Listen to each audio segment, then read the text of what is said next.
Okay, so let's get right into this video. Please remember to like, please remember to subscribe, hit that like button. Let's get right into it. A lot of people believe these five things and know them to be true, but they're not. And what you need to understand about that is that we're going to be going through essentially things that people get wrong, and then we're going to be going through essentially those things that are the corrections to those thought patterns. Number one, people believe the SSA is broke, right? They're not actually. The SSA has more funding than last year, but some divisions have more funding than others. Now, remember, the Republicans were pushing for this agenda where essentially they wanted to keep SSA, the Social Security Administration's funding, the same. Republicans were pushing to increase it.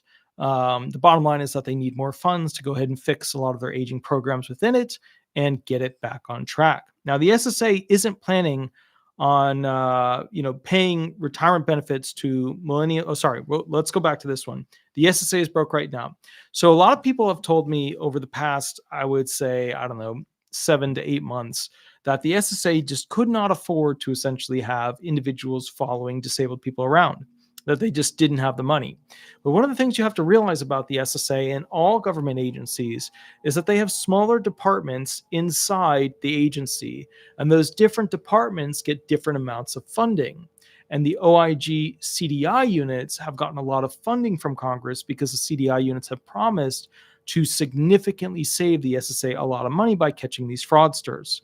And so the CDI units have a significant amount of funding, while some other departments within the SSA do not. So one of the things you have to keep in mind is that with the government, sometimes some departments at the SSA or any agency will not be well funded. And then there are some others that will be well funded. And that's just the way it works. Number two, the SSA isn't planning on paying retirement benefits to millennials and younger individuals. That's actually an incorrect statement. They are planning to keep paying benefits, but they understand, it's just going to be significantly less for everybody across the board around 2033. The legislators, including Democrats and Republicans, are looking at reducing retirement benefits, mostly for those under 40 years old. Of course, some Democrats are saying they're not going to touch it, but financially that just doesn't work out because they don't have the money. So the bottom line is, it's not the SSA that's trying to legislate to have the 40 and 30-year-olds not, and so on and so forth downward get retirement benefits or any type of benefit at the traditional rate. It's the Congress with the House reps and the senators. They're the ones who are actually pushing that agenda. Next one, the SSA is stealing my money, right? That's the classic statement. The SSA is stealing my money. Well, this one is a yes and no sort of situation, okay? You aren't getting a fair cost of living adjustment for each year that occurs because the math continuously supports that you should be getting significantly more benefits per month as a result of things becoming significantly more expensive than the cost of living adjustment rate actually gives you. So that percentage number you get is too small, way too small for what the actual cost of living increase actually is. Also, they were taking excess money made from this whole system and investing it elsewhere when there was excess from the taxes that were paid in. So that's another thing. They do have some employees who literally are stealing your benefits, but they are getting much better at catching them and then submitting them to OIG and having them be prosecuted, etc. However, all in all, they aren't specifically trying to take all of your benefits from you, but they are year by year in a, sneaky kind of way, taking a little bit more and a little bit more and a little bit more from the cost of living adjustment. So that's the big issue. Now, next one, you can't get Social Security until you are 62 years old. This is actually an incorrect statement. You can get Social Security benefits at 1 day old, or perhaps being 1 or 5 years or 25 years or 45 years old, because Social Security benefits are a lot of different programs inside 4 main categories, right? Being retirement, disability, spousal benefits, and supplemental benefits. So remember, you can get retirement at 62. That's the earliest you can get retirement, but you can get Social Security benefits at a much earlier age, okay? So remember that when a lot of people refer to retirement as Social Security, that's not correct. Next one, the SSA has an account that my retirement benefits are in that only I can access. That's incorrect, okay? Your money paid in is basically in a mega trust fund account There's no little itty bitty account that has your name on it. There's an accounting of what they owe you, but not a specific account. So millennials and Gen Zers, just to be fair, basically are going to be paying most of the retirement benefits for those who will be retiring in the not too distant future. So when you say it's my money, it's my retirement, actually it's not. It's basically, future generations paying for the elderly. That's basically how this whole thing works. Now, with that said, they had this cool article at the SSA. I'm going to read to you real quick. It's called "The Tea Party That Changed History." I'm going to read it. It's straight from the SSA website. As work on the administration's legislative proposal continued into the closing days of 1934, remember 1934, that's important, Frances Perkins and her team were beginning to grow worried. So Frances Perkins was working on, the legislation for Social Security benefits. This was a new area of American law and practice, and there were serious constitutional questions about Social Security and the scheme that they were going to be using. The team was unable to decide on what basis to design the new system, but they knew the wrong choice might doom all hopes for the program. Just then, fate lent a hand. It was actually shitty fate. Just so you know, it's not good fate, bad fate. At the time, Harlan F. Stone was an associate justice of the Supreme Court. So remember that, Harlan F. Stone. He later became the chief justice of the Supreme Court. Okay, the top judge of all the judges. It's like it's like the top judge. It's like the Pope of the judges. It's the top judge. And he and his wife often held tea parties on Wednesday afternoons. Although she was not by nature fond of such affairs, Frances Perkins, the one that's working on the legislation, for Social Security, dutifully arrived at 5:45 p.m. one Wednesday afternoon for tea with the Stones and their guests. Okay, so the different era, this 1930s, type of tea parties and such. At one point in the afternoon, Secretary Perkins found herself seated next to Justice Stone. And in their small talk, he inquired as to how her work was going. The secretary freely admitted that they were stuck on the administration's new Social Security bill and were uncertain on what basis the new program should be founded. Like, do we give these people a right to these benefits? Is it a tax? What do we call this thing? Is it constitutional? What do we do with it? Upon hearing this, the Justin looked around to see if anyone was listening.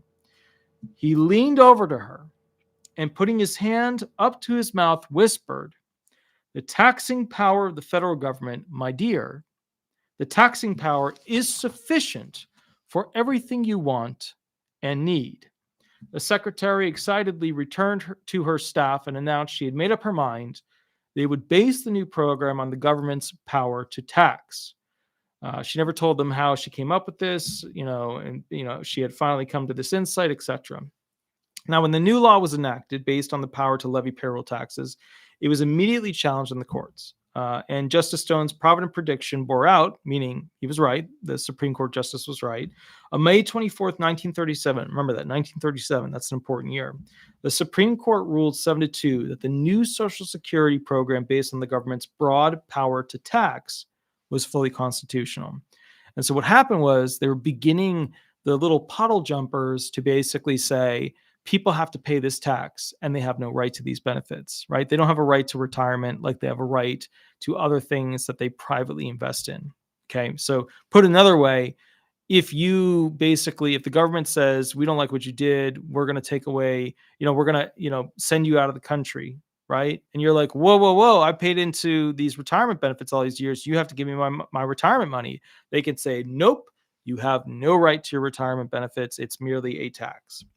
So if a Supreme Court justice invites you to tea, you should go. It just may be an invitation to change the course of history. Ha ha ha. They always put some crap like that at the end. All right. Now, with that said, Frances Perkins, the lady, recounted this story in a speech to the SSA employees on October 23rd, 1962. The speech was subsequently published by the SSA in the booklet form as The Roots of Social Security. And so basically from 1930s all the way to 1962, she told everybody where she got the idea, which is interesting. This next thing is from the Cato Institute, which did a nice article on your rights, or basically the lack thereof when it comes to getting benefits. So and this is their article. You worked hard your whole life and paid thousands of dollars in Social Security taxes. Now it's time to retire. You're legally entitled to Social Security benefits, right? Wrong. There's no legal right to Social Security. And that is one of the considerations that may decide the coming debate over Social Security reform in the future when my generation starts to beat the drum about what we're going to get versus what everybody else is getting. Many people believe that Social Security is an earned right. That is, they think that because they have paid into it, that they have a right, in taxes, they're entitled to receive Social Security benefits. The government encourages that belief, right? They always tell you, like, ooh, standing by the promise, like all that junk, right? By referring to Social Security taxes as contributions, as in the Federal Insurance Contribution Act. However, in the 1960s case of Fleming v. Nestor, the U.S. Supreme Court ruled that workers have no legally binding contractual rights to their Social Security benefits and that those benefits can be cut or even eliminated at any time. Again, 1960s case, Fleming versus Nestor, Supreme Court case, super important. Ephraim Nestor was a Bulgarian immigrant who came to the United States in 1918 and paid Social Security taxes from 1936, the year the system began, operating until he retired in 1955. A year after he retired, Nestor was deported for having been a member of the Communist Party in the 1930s. In 1954, Congress had passed a law saying that any person deported from the United States should lose his Social Security benefits. Accordingly, Nestor's $55.60 per month Social Security checks were stopped. Nestor sued, claiming that because he had paid Social Security taxes from essentially 1936 to 1955, he had a right to those Social Security benefits. The Supreme Court said, nope, it's just a tax. That's all it is. You're just getting taxed. You have no right to it. Which is why, honestly, if you had a president candidate that said they were going to make Social Security benefits a right, whoever decides to say that and actually make plans to do that, that's who you vote in, right? Because they're going to give you an actual right in Social Security benefits. The Supreme Court disagreed, saying to engraft upon the Social Security system a concept of accrued property rights would deprive it of the flexibility and boldness in adjustment to ever-changing conditions which it demands. Let me put that in English. To engraft upon the Social Security system, to, basically give people something like a right to it, right? To give people a right to their Social Security benefits. A concept of accrued property rights, the idea of an actual property right where you own them. Like you paid it in, no matter what, they got to give it to you. You have a contractual right to it. Would deprive it, the Social Security, trust funds, the programs, the benefits you receive, of the flexibility and boldness in adjustment of the program to change its rules whenever it needs to ever-changing conditions when it demands, when shit hits the fan and they got to figure out a new thing to do with this program. That's putting it in English. They don't want to go ahead and give you a right to it because they know they're going to get the math wrong. And at some point, they're going to have to fix it. And if they have to fix it, they can't change it if you have a legal right to it. So basically, they want to leave in this screw people over provision so that as the timeline progresses, they can continue to screw people over by getting it wrong. And it's legal because it's just a tax and you have no private right to it. The court went on to say, it is apparent that the non-contractual interest of an employee covered by the Social Security Act cannot be soundly, it's too late, I can't pronounce it, to that of the holder of an annuity whose right to benefits is bottomed on his contractual premium payments. Keep in mind, I don't have my glasses on, so when I hit a word that's a little bit, when it's 2:26 a.m., sometimes a little rough, is bottomed on his contractual premium payments. So what they're saying here is just to solidify, people don't have a right like they would to a stock or a bond or a property or something that they actually physically own. That is like a true property right. What they're saying here is that, basically a person can't have that right with this program because the program needs to be able to shift and change and modify itself. And if somebody has a property right to it, an actual legal private property right, they would never be able to change it because people would just sue and be able to say, you owe us this money. All right. So Social Security is not an insurance program at all. Realistically, it is simply a payroll tax on one side and a welfare program on the other, which is, of course, the supplemental security income program. Your Social Security benefits are always subject to the whim of 535 politicians in Washington. So to solidify what you have to understand here is that at the end of the day, people have this massive misconception. And, Biden on one side is promoting the ideas that essentially they have to keep the promise and they can't change the benefits. And then the Republicans are scared shitless because, they don't want to sell the idea that they have to change retirement because then they won't get votes. So you have two groups that can't change the program because they won't get re-voted in for their lifetime achievement award of being a politician that actually fixes nothing in the scheme of things when it comes to Social Security benefits. So what happens is, what's interesting about this is that none of these candidates talk about that. Like, you don't hear Trump saying, we're going to give people a property right interest. You don't see Biden saying, we're going to give people a property right interest. Like, if Biden said that, we're going to give people a property right interest.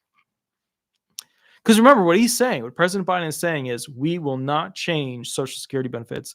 There will not be a cut in benefits. Now, that's total and complete bullshit because he's doing that all the time right now. He's part of the Social Security Administration becoming more closed when it comes to approving people for disability benefits. The rules are becoming more aggressive at denying people for disability benefits.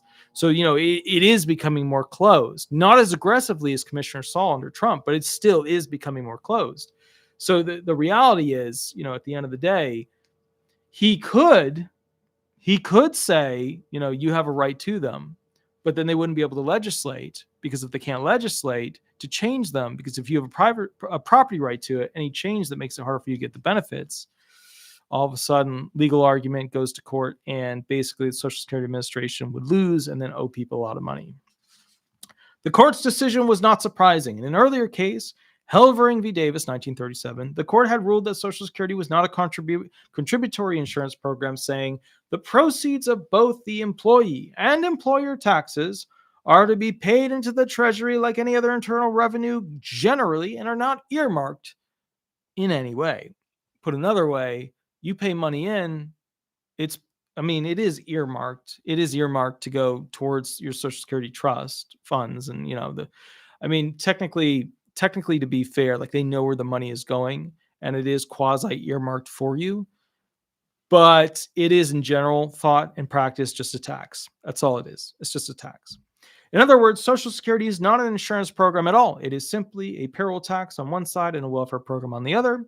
Your Social Security benefits are always subject to the whim of the 535 politicians in Washington. Congress has cut Social Security benefits in the past and is likely to do so in the future. In fact, given Social Security's financial crisis, benefit cuts are almost inevitable.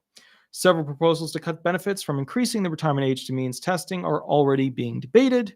In contrast, under the privatized Social Security system, workers would have a full property right in their retirement accounts. You'd get like your own little account. The money would go into that account. You'd be able to access that money.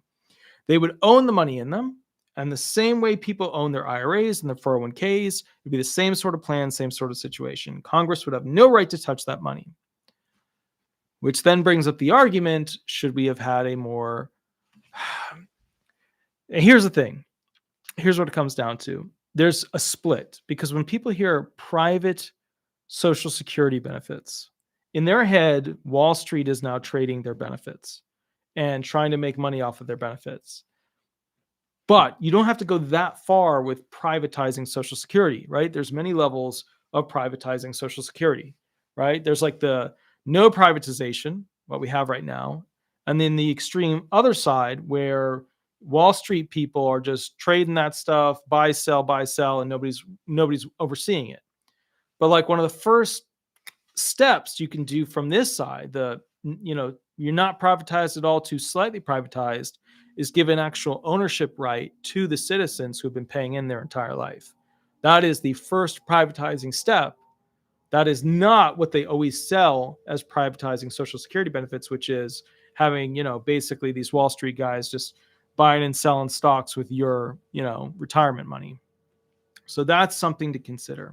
Anyways, guys, I hope you had a wonderful night. I will catch up with you tomorrow. Tomorrow, we're going to be using this thing for the first time, and we're going to be actually going through how to basically explain your pain medication testimony, which is a lot more complex than people realize. Like, every time I go through it with a new claimant, they're like, I had no idea. And so it's just not something you think about normally. Anyways, I will catch you a little bit later. You have a wonderful, wonderful night. Thank you for all of those who had insomnia with me. It's now 2:32 a.m. I will catch you a little bit later, and we will go from there. Sleep well, and I will catch up with you in the not too distant future. Please remember to like, subscribe, thank the members, and then also, if you want to, go to Google, type in Disability Resolution Law Firm, leave a review. We always appreciate them. Catch you a little bit later, and sleep well. Thanks so much. All right, bye-bye. Bye-bye.